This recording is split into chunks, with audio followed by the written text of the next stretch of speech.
My name is Dan Harris, and I'm a beekeeper. I'm setting up swarm traps today. It's March the 6th. I've already had a swarm from one of my hives that I saw last year. The first swarm I saw was the first week of April. So either we're running a month ahead, or the one I had on the 2nd was a fluke, or maybe I missed some last year. You know, I get a lot of people say, oh yeah, I had a swarm up in a tree in my yard, but it didn't come from any of my hives. And I'll ask, well, why you think that? And they'll say, well, because I didn't see any swarm. And I'll tell you that 90% of them wind up in the trees without me ever seeing it happen, and I believe that's true for most everybody. So just a heads up, just because you didn't see it doesn't mean that it didn't happen. So I may have had swarms last year earlier as well. It's hard to know. So I've set up these traps. I'm going to follow this with a quick video on how I got them up here, how I set them up, and all that goes with that. And we'll see how they do this year. So here is where I am. I am in a tree house. It's my grandchildren use it when they come. Generally they come in the summer or over the Thanksgiving holidays. So the beauty of that for me is that then this becomes my swarm trap platform. And if we look down the hill here through those trees, you'll see a handful of hives. I've got probably 20-25 hives down there that are active, and they'll be probably, I'd say 70% of the swarms I catch up here will come from my hives. Hopefully my swarm management practices are improving, and that'll become less and less. So you can kind of see, and this is the direction that is most favored if you want to look and see. And if I'm being honest with you, this is really facing southwest, really. That would be south, and this would be west. So I don't know why they seem to favor these two positions, but they do. So these are the two positions, and I don't know why they favor them. And then I have here a barn. I got equipment in there, super stored over winter, just all kinds of different things. And then behind me, I don't know if you can see these guys or not, there's a cow watching me, and that thing is wondering what that fool is over there talking about. As you see, there's some cows in that pasture through the woods, and it's pretty much a 360-degree view from the treehouse. So we'll see how these guys do.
I keep asking myself, what kind of fool does this sort of thing? And I haven't come up with a good answer yet. Last year, when I set up swarm traps, I'm pretty sure that it was after the 1st of April. Today's March 6th. But you know, I've already had a hive swarm. So the answer is to be ready sooner rather than later. I'll give you a panoramic view here in a couple minutes. Basically, I caught 10 swarms up here last year and close to 20 the year before. Most of them came out of my yard. My traps basically consist of a nuke with a bottom board attached and a nuke deep on top. And this is going to give me about the same volume as a Langstroth hive, which, according to Tom Seeley, if I'm not mistaken, is a favored volume by swarms. Some drawn comb, one frame. And if you ask, well, now why aren't you using regular 10 frame hives? There's a couple of reasons. First off, getting them up into this treehouse would be just that much bigger a chore. They wouldn't fit through the opening. But secondly, the entrance to the nuke box is smaller than the entrance to a 10 frame hive, and as such, the bees prefer a smaller entrance. And I could reduce the entrances on a 10 frame hive, but this works, and it's easy for me to manage. So the drawn comb will usually suffice as bait, but we like to stack our deck a little bit, or I like to stack my deck a little bit. There's no we here, it's just me. So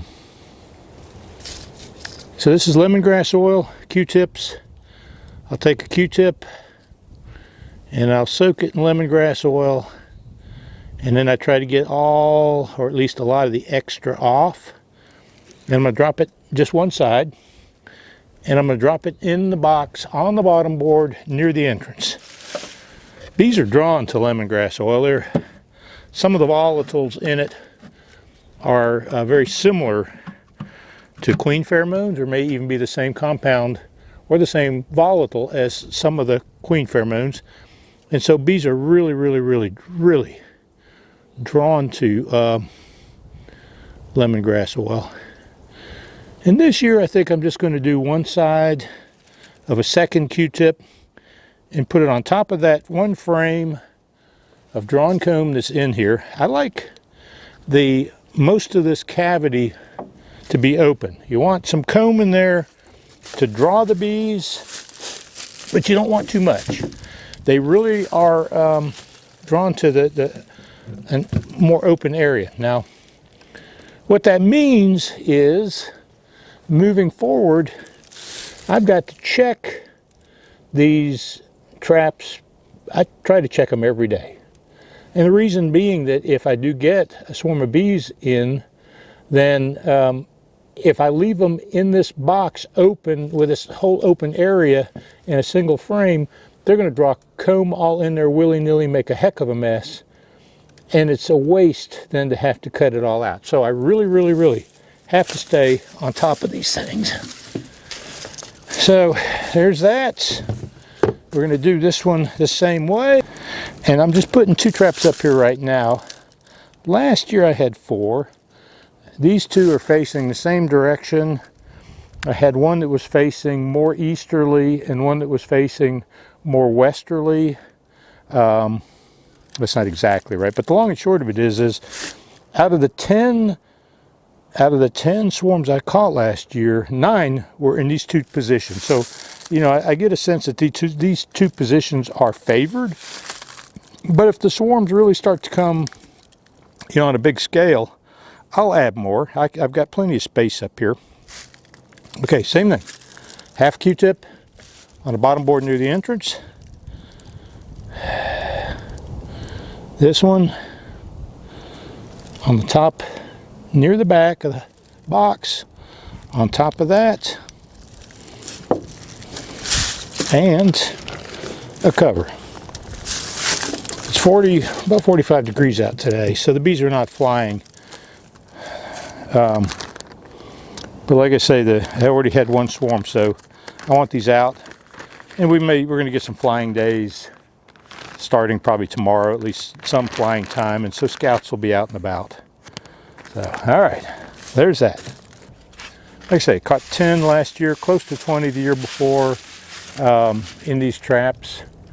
And if I catch any this year, certainly hope most of them are from somebody else's bee yard.